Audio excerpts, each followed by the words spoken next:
Yo guys, it is Cal from Sports Dog YouTube, and Everton have won their official first preseason game under Ronald Koeman against Barnsley 3-0 away from home.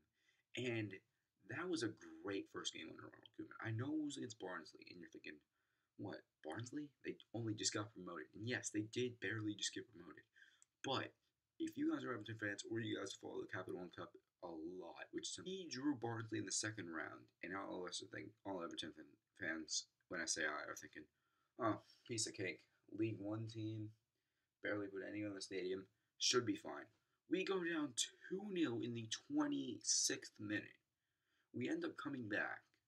We end up bringing it back to 2-2, going down 3-2, scoring again, and then scoring 2 in extra time from the 91st minute to the 120th minute to go through, which eventually got us to the semifinal. But that gave all of us kind of just a check, okay, we're not that great. We're good enough, though. Gerard Deulofeu was great in that game. But speaking of Gerard Deulofeu, the team sheet today was something I really hadn't seen from Everton in a while. Specifically, I don't think I ever saw this under Roberto Martinez, but never have I seen Everton do this. Okay, just a warning, I have terrible handwriting, so if you guys can't read this, I'm sorry. But anyways, I'm going to get closer. This was our starting 11 today, which was something I wasn't going to expect. So we had Joel in goal. Leighton Baines, I was actually surprised to see start. I thought that Funes Mori would start and Galloway would start at left back, but instead Galloway started at center back with Mason Holgate, who was very good in his return to Barnsley, with Tom Davies actually playing fullback this game, which was weird because the only couple times I've seen Tom Davies, he played as a midfielder. Just 3 in the midfield. Darren Gibson, Mohamed Besic, and Kieran Dowell. Now, Besic and Gibson are very defensive-minded, though Gibson does like to get forward, where Dowell was more attacking. And these 3 worked very well. The passing was nice, very crisp. Gibson was very good defensively. Besic was kind of a shadow. I didn't really notice him too much. Dowell, again, kind of a shadow. Didn't really notice him. And then the front 3, going right to left. Aaron Lennon on the right wing. Kevin Morales on the left wing. Gerard Deulofeu as a striker. Now, I've really seen Gerard Deulofeu for 2 seasons. When he came to us on loan in last season. And I've never seen him as a forward. I've never seen him as the sole striker. No, we didn't really run a sole striker today. We kind of did what Liverpool did a lot last year with Firmino and Coutinho, and they never really ran a true striker. They sort of ran like a center forward that would, one of them eventually go up to a striker, and the other one sort of adapt to a attacking midfield role, if that makes any sense to you guys. But that was Deulofeu solely in the middle, and he did some stuff that I really haven't seen Romelu Lukaku do. I mean, Romelu Lukaku, yes, does like to make runs through the middle, and that does work. But Gerard Deulofeu today was unbelievable, in my opinion. All right, let's bring this back up. So, we have Dowell, we have Gibson, we have Lennon. I still can't work this thing. And we have Morales. All are capable of sending nice passes. So Morales sends some through balls. Not that way. That's out of bounds.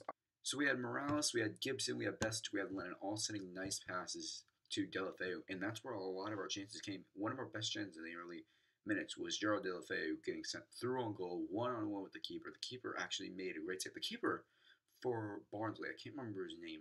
He made a lot of good saves. Deulofeu had so many chances. He had that one-on-one chance where Morales sent him through. He had another chance where he had 3 defenders around him and then tried to chip the keeper, and the keeper made another great save. And I'm just thinking, oh my God, we're never going to get past this dude again. So I mentioned the Deulofeu chances. The one goal Everton got in the first half came from a set piece, and I could not tell you how relieved I was when Kevin Morales hit it. Goalie dove for it. If he reacted a split second earlier, he would have saved it. He got his hands to it. He couldn't keep it out.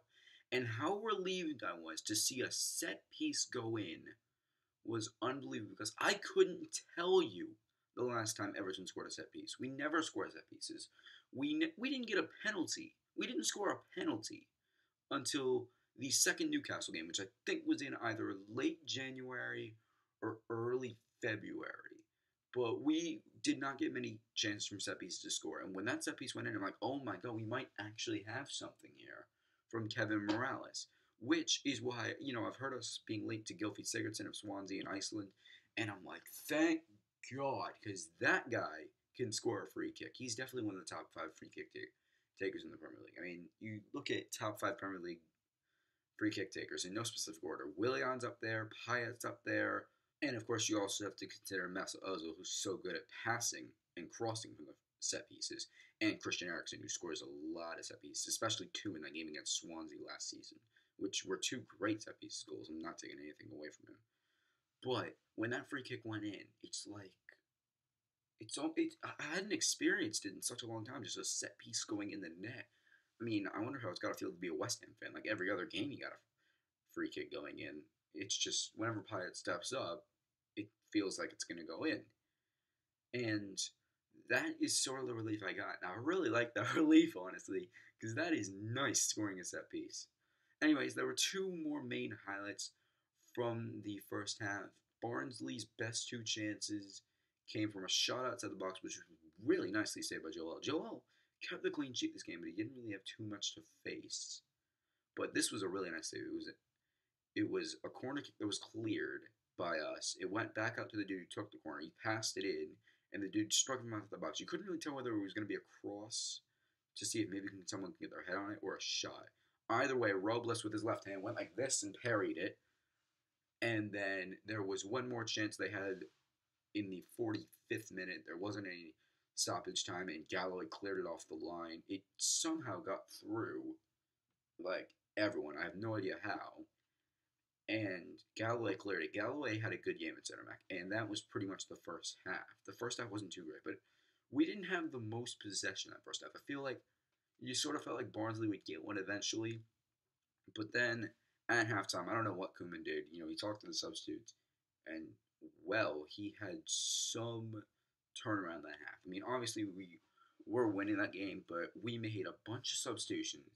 Coleman came on, Funes Mori came on, and Barkley was brought on to begin the second half. And Ross Barkley turned into like Andrea Pirlo or Andres Iniesta or some unbelievable playmaker. And he sends Deulofeu through on goal. It's another 1-0. I'm thinking, oh, he can't miss this one. He puts it in, and instead of doing his signature celebration with the guns, he just fist pumped, and you could tell he was just like, finally, I scored. High-fived it out with, I think it was Tom Cleverley, who also came on to high-five with him, and that at that moment we got 2-0 up, and it looked like we were going to cruise all the way there. And then Barkley, one of the things I feel very passionate about when it comes to Ross Barkley, except for that game against Villa last season, is if he's going to score a goal, it's going to be a nice goal. It's going to be sort of a flashy goal. Like he did it against Watford, he did it against Southampton, he did it against Man City in the Capital One Cup goal. That one was nice. That was his best goal of the season. He had a very good season last year. And I feel that's the one thing he's got to develop in, is just taking those small chances. He had so many chances last, but there's so many chances Ross Barkley gets that are just simple, easy goals. You just have to finish them, and he doesn't do it. And then you give him the ball outside the box, and he can blast it top corner like he did twice in the Capital One Cup. And, well, no, not, okay, only once in the Capital One Cup, twice in the FA Cup, once against Bournemouth, which was huge. And then he also had the one against Carlisle United, which was really nice. It really wasn't necessarily a goal. We were already up 2-0 at the point. And then he gets it from the top of the box and bangs it. But this goal was nice. This goal, he got it with the defender draped on his back, spins around him into the box, and blasts it near post past the keeper, which was a really nice goal for Ross. He needed that. And that definitely got us the win. Goal and an assist off the bench just in that half. We made a couple other changes. Tarasaj, I have no idea how you say it. The Swiss dude who we signed came on. He had a really nice chance. Him and Barkley did a little 1-2. He said in an interview the other day that he really wanted to score for the fans. And he nearly did on that chance, which was really good. He really wanted that goal. And he was pushing for it. Nagidi also came on, and forgot we even had him. We loaned him to Sheffield, and I forgot we had him then because we hadn't played him all season, not even in the Capital One Cup, against bad teams like at that time Barnsley, and we never played him in the Premier League. even like we played Naismith out wide. We played Naismith out wide for a while after he had the hat trick against Chelsea, and then McGeady came on. Just didn't look in shape. He stood next to Delafeu at one point, and you could just tell the difference in shape. Like, I'm not the most fit person right now, but if you stood me next to Delafeu, you could seriously tell that I was a bit unfit. I wasn't quite in great shape. McGeady wasn't in great shape. He's struggled this whole time ever since he's arrived at Everton. It's just I'm waiting for him to be sold. He made one good chance. He sort of tried to do what Delafeu does and do a couple step overs, get free, and he didn't. And then he went for the shot and he blazes it over the bar.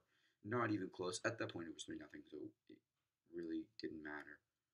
But can we please get him out? Please, please, come on, Koeman. We haven't really sold too many people. Get him and get Niasse. Just get those two out. Kone, I guess you can keep, because Kone, we're going to need someone off the bench if it's not going to be Tarasaj.